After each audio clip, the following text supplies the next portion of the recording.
Hello, my name is Lilian Silva. I'm the forages specialist at Clemson University, and this is Forage Drops. Today, I'll be talking about silvopasture systems. So let's get started. Silvopasture is an integrated production system that combines trees, forages, and livestock production. And overall, it can improve productivity, the land use efficiency, sustainability, and resilience of those systems, and also contributes to provide additional income to producers. Um, there are different ways that we can establish silvopasture systems. So for some producers, they might already have a wood plantation, and then they can choose to thin trees out and open the alleys to be able to plant grass there. And that can also be done on pastures that you already have established, and then you come around and plant trees. The third way to do is to actually start both from ground zero. So you would be planting both trees and grass on an open area. And that way you would need to make sure that you are going to be planning ahead of time how you would like to do, if just grazing or if you would like to cut for hay. There are some variations of these main ways to do silvopasture systems, and also there are different ways that you can establish the layout of the trees, and even the spacing of the rows, just to make sure that you are going to be able to come around and harvest your pasture for hay, for example, or if you like to incorporate additional forages throughout the time, or even row crop in some portions of those fields. That's an option that in some countries, some producers have been incorporating different systems into woodlands. Something that's very important to know and to plan for is that when we're going to be planting small trees into an area, if you're planning on having animals coming to graze the forest nearby, there will be need for a planning on protecting the small trees. That's probably going to be necessary for at least 3 or 4 years, if not more, depending on how the tree is established. So this is very important to think about and plan ahead. And I would advise you to really get forestry and a livestock and forages agents together since the beginning of your plan to incorporate the system into your farm, so we can really be walking you through the process and really be part of the planning and for establishment and management of that area. So just some general benefits when we have silvopasture systems.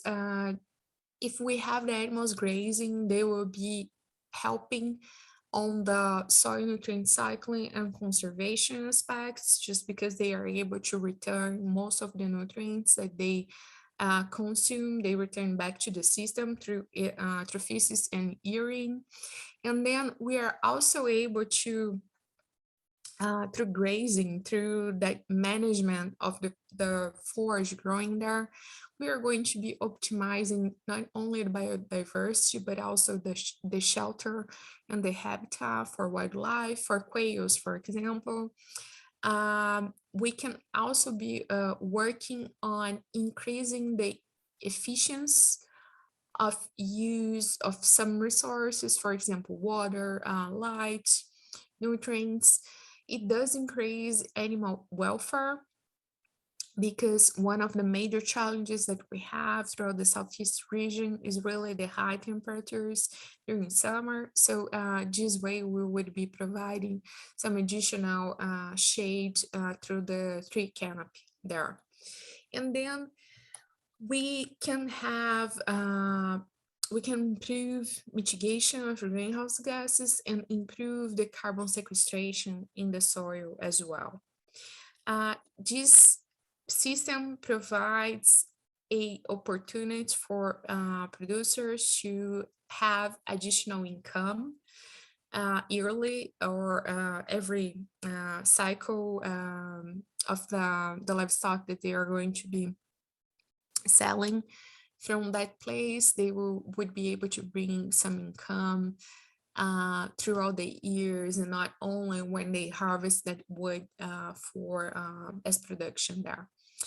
And this would be contributing towards diversifying the production activities that you would be having on your property, and that helps with the resilience and reducing risk of that operation.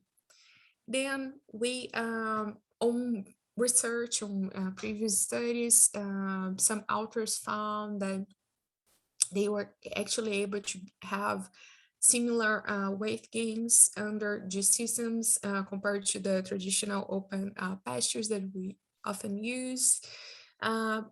We do have some options that we can be using here in South Carolina as the plants, the trees that we can use, but also on the forage side as well.